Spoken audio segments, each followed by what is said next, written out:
How's it going, all you minties? Uncanny Omar here from Near Mint Condition, the home of collected editions. And join me today for your advanced look at the new X-Men Omnibus. This is the latest printing from Marvel Comics. So let's get this party started.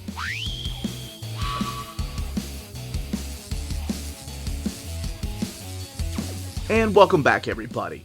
So what we're looking at here is the latest printing of New X-Men, the Omnibus from Marvel Comics. This is the Grant Morrison story, their take on the character. Cool with the black spine. The characters are all shadowed out.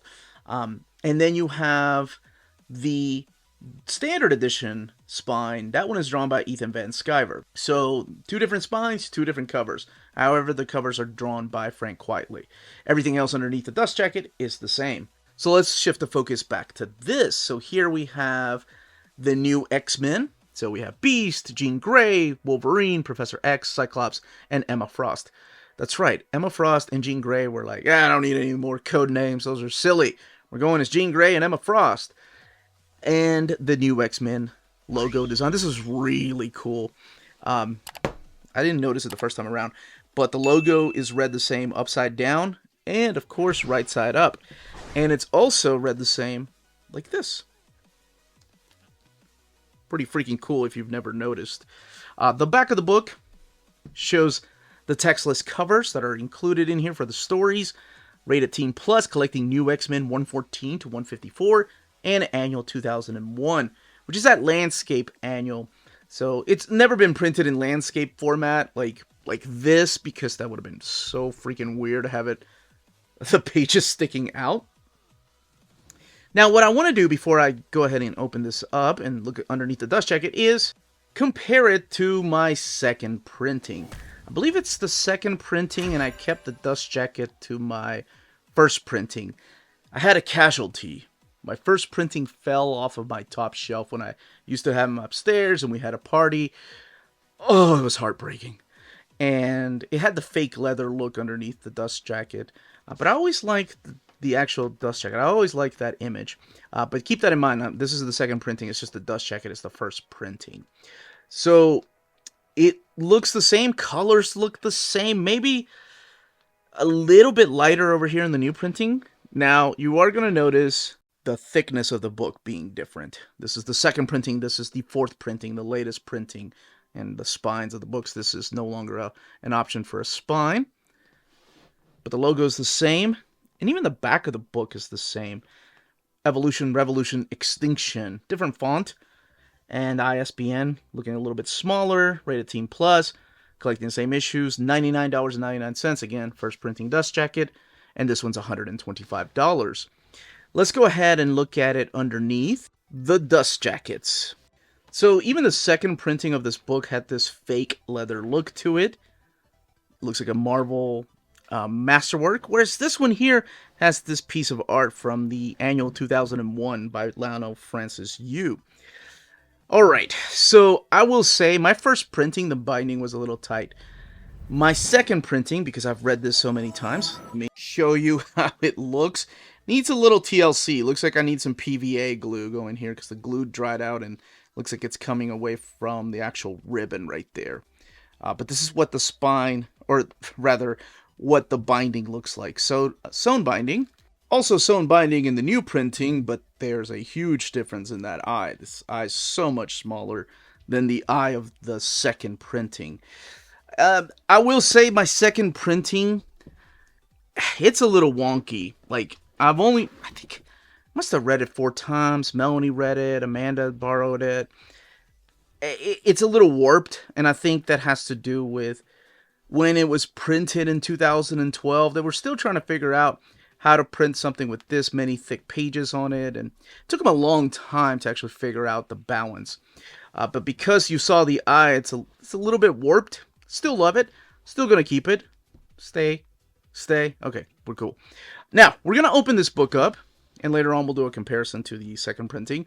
I'm going to give you the pitch, what New X-Men is. I'll give you a little bit of the reading order, but I have done reading order videos if you ever want to check them out. And of course, show off the artwork. So, in case maybe minor spoilers for what happened previously, even though Grant Morrison just stepped in and they were like, yeah, I'm going to do my own thing. And Marvel was like, you're Grant Morrison, do your own thing. All right, let's get this opened. All right, let's go ahead and crack it open. You have some blue end sheets here. New X-Men logo again. This image by Frank Whiteley. And all of it written by Grant Morrison. Here are your artists: Frank Whiteley, Lionel Francis Yu, Ethan Van Sciver, Igor Cordy, Tom Derenick, John Paul Leon. I forgot that John Paul Leon had drawn a couple of issues in here. Phil Jimenez, Karen Grant, Chris Baccello, and Mark Silvestri, my favorite artist of all time. Your inkers, Tim Townsend and Mark Morales. Your colorist and your letterers right there, and all the cover artists. So here's your introduction from 2006 by Mike Carey, talking about the importance of this book and kicking it off with New X-Men 114.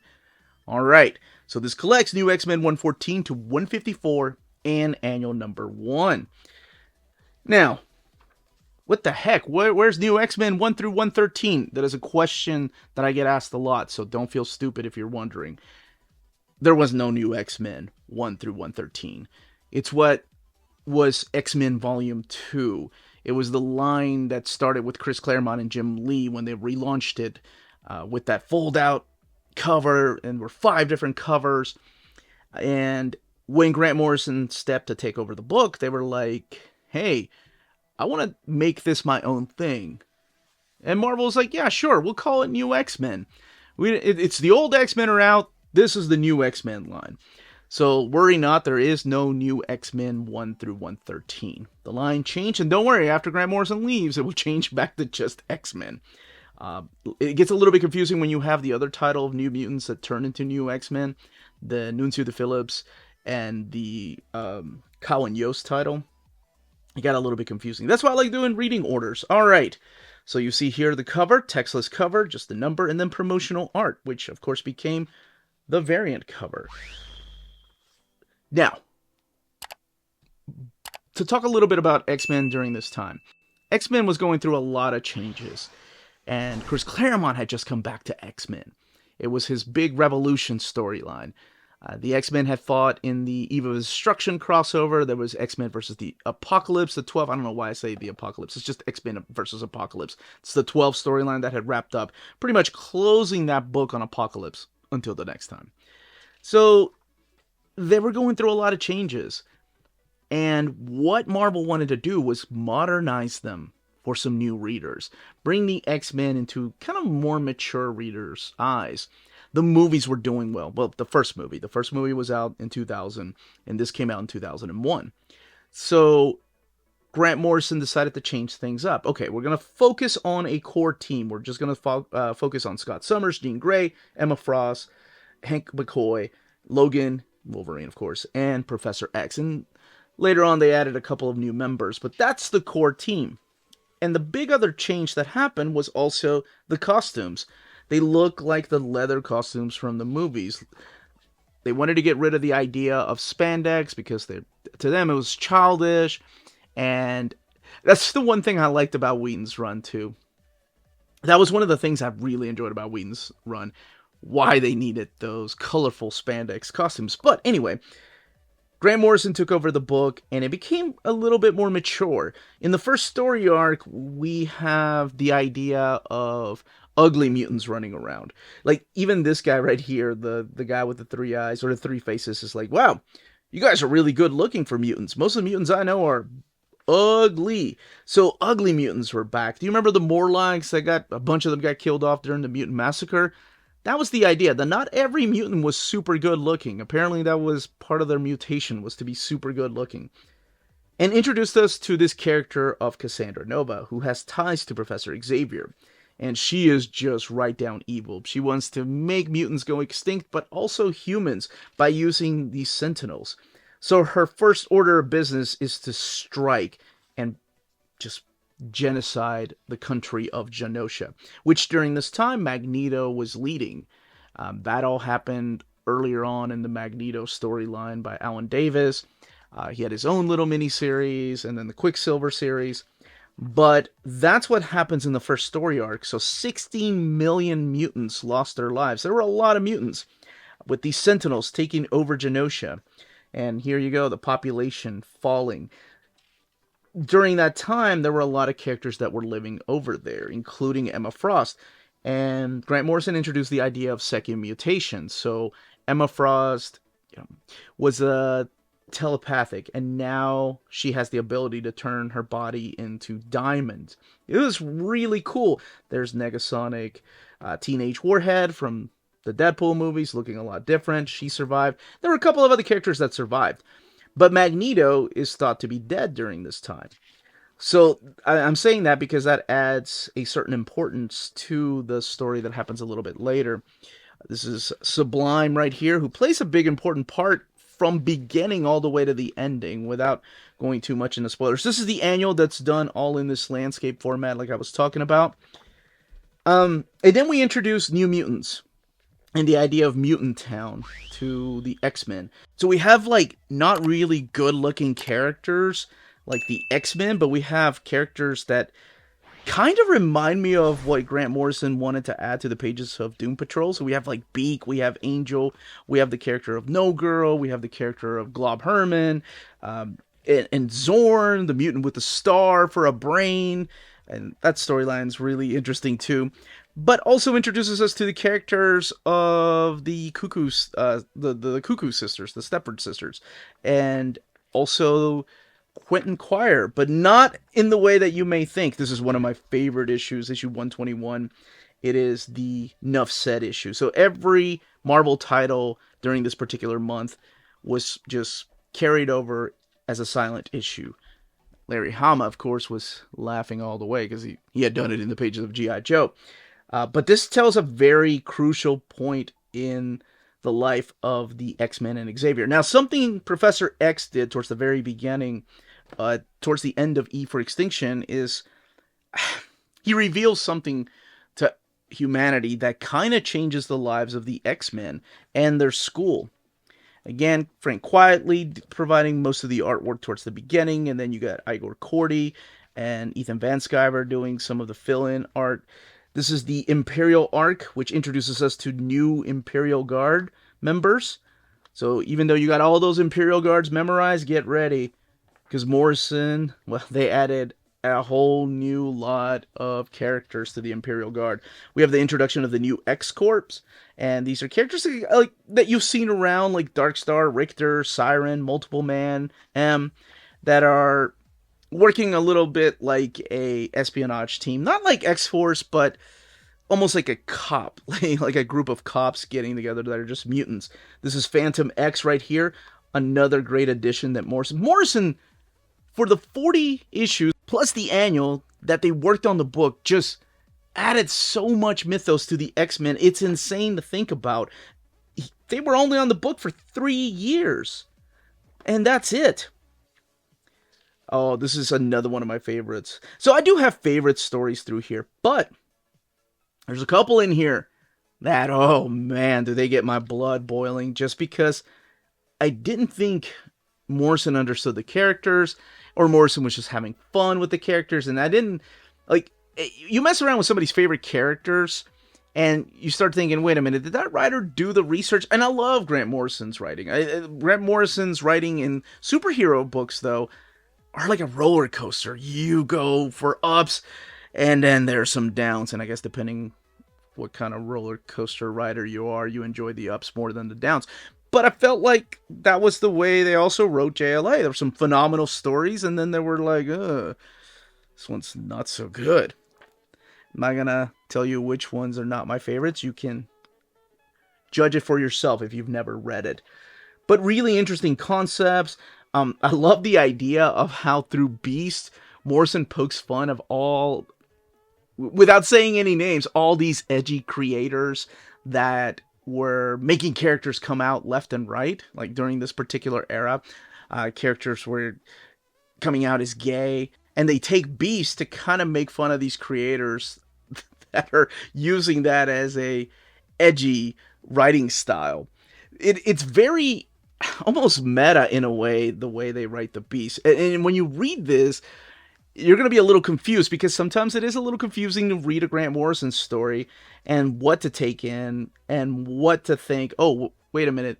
They're just kind of poking fun. And eventually Beast is pretty much flat out says, I think, what Morrison was thinking at the time. That's what I said. Making fun of some of these creators that were writing edginess, if you will.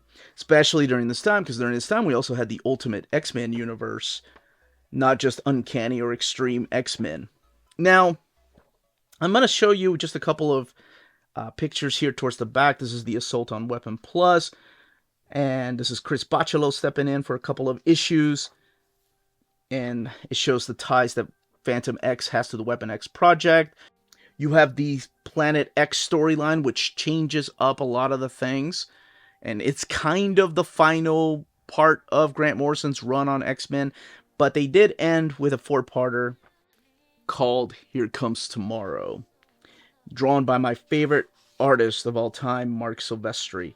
So this is a 4-parter that introduces us to a new team of X-Men, kind of like Days of Future Past, set in the future, and introduces some new lore to the character of the Phoenix, who we haven't talked about, but you can find out for yourself exactly how they do that. And that was it. And it's interesting because I remember as these were coming out, this is honestly around the time I started getting back into comics. You know, Morrison is what kind of lured me back, but then Joss Whedon's Astonishing X-Men is what kept me, opened the door, and I was like, welcome back home. Especially when you're dealing with X-Men, because that was always my jam. The very interesting thing I always thought was that Morrison was done writing X-Men for like a year and a half.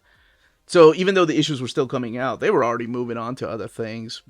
Individual, like pretty much indie projects that they wanted to work on. So I thought that was really interesting. Or other stories that they wanted to work on besides these ongoing characters that somebody would eventually come and take over. I did want to showcase this particular pages back here because it is Mark Silvestri in oversized format.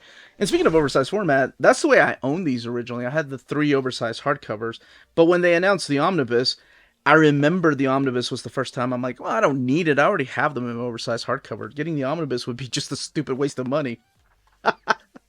And then when it fell, I bought it again. Memories. Here's Grant Morrison's manifesto, talking about the concept, the pitch that they had for X-Men, the changes they wanted to make. And honestly, for the most part, they got to do their own thing. There's a couple of things that happen through here that kind of cross over into Extreme X-Men, bringing in those characters. Very, very little Uncanny X-Men during this time, because Extreme was being written by Chris Claremont, of course, and then Chuck Dixon was writing... No, I'm sorry, Chuck Dixon. We would have been lucky to have him writing Uncanny. But no, we had Chuck Austin writing Uncanny X-Men, and also introducing us to the concept of the second mutation. But you know what? If you like Chuck Austin's run, more power to you. That's all that matters. Some unused covers here by different artists. Wizard Magazine doing a lot of covers featuring this particular time of X-Men. And I remember in the X-Men Forever miniseries, they changed Mystique's look to look like the character in the movie. It's the Wizard Ace edition. Then the Michael Turner book cover. Here's your end sheet. We looked at the binding. So what's left? Let's do a comparison. All right, we have the older printing here and the new printing down here. Donley printer, iMac printer. So let's go ahead and talk about one of the reasons why this is so much thinner. It's the paper stock. Paper stock is thin on this book, well, compared to that of the second printing. Your introduction, and let's go ahead and open this book up. Your introduction there. Color looks almost identical. Wanted to get to some pages that have a lighter tone to them. Yeah, colors look good the same way that it's printed there. And they have a blue frame around it. The promotional art. Looking at the darks here and the blues. And yeah, that looks the same. Alright, do we have... Yeah. So we have some lighter colors here. Over here, you can see that there is some bleed through. So you can see some lettering up here. But honestly, you can see a little bit of bleed through here too. And this book has thicker paper. But I did want to point that out. Aha, perfect. This is something. So this has that lighter, it's not necessarily a white page, but it has a lighter color. And you can see the word bubble, the frame coming through from the opposite side, and maybe a word bubble here. But over here too, you can see a frame and a word bubble up there and up here. So not as much as here though. But I did want to point that out. Now, let me find, yeah, perfect. I wanted to find a spread page to show you the way the books lay over differently. This one here, the original printing, you do have to hold it down a little bit to see all of Professor Xavier's face right there. Over here, you have to hold it down a lot. And you still don't really get to see, I mean, you have to hold it down like this. And there's Professor X's face. Like, you gotta really like Professor X to hold that down and see his face. Wanted to show around the middle, this is issue 132 right here, the way this lays over. You can see the whole thing. Where here you have to hold it down a little bit to see more of Professor X's left shoulder right there. But just to kind of give you an idea of how the books lay over differently. And some of the final pages, which are the sketches. Not just to compare the way it lays over, but really the bleed through. And you get a little bit here, but you get more over in the new printing. So I wanted to be as thorough as possible because I know it bothers some people. It doesn't bother everyone. But that's it. That, as they say, is that. If you're interested in purchasing this omnibus, don't forget to check out our sponsors. If you're in Europe and you're interested in buying these books, definitely check out Walt's Comic Shop in Berlin, Germany.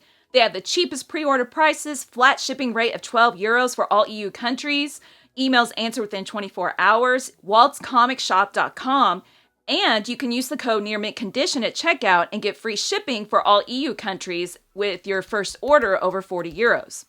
That's Walt's Comic Shop, your reliable source for omnis and premium collected editions in Europe. Ding! CheapGraphicNovels.com, your online home for graphic novels and collected editions up to 50% off cover price. They have excellent shipping and prompt and helpful service. Check out their bargain deals for up to 90% off cover price. And don't forget, the CGN also takes pre-orders. That way you don't miss out on the hottest releases. And they are currently running a special promotion for you Minties. If you're a first-time customer, after receiving your order confirmation email, reply back to that email and let them know Near Mint Condition sent you their way. They will then apply a free shipping promotional credit to your next order in the US. Cheap Graphic Novels, your source for the hottest books with the kind of deep discount, quality shipping, and customer service that will keep you coming back for more. And that was the content, the page count, and build of this omnibus. Let me know in the comments down below if you are picking this up, if you missed out on it the first, I believe it's been printed 3 times. This is the 4th printing of it. And if you've never read it, you're going in completely blind because you're such a huge Grant Morrison fan. I would love to know all those answers in the comments down below. If you have any questions, leave them down below. Don't forget to smash that like button on the way out. Everyone, stay healthy and safe out there. Much love.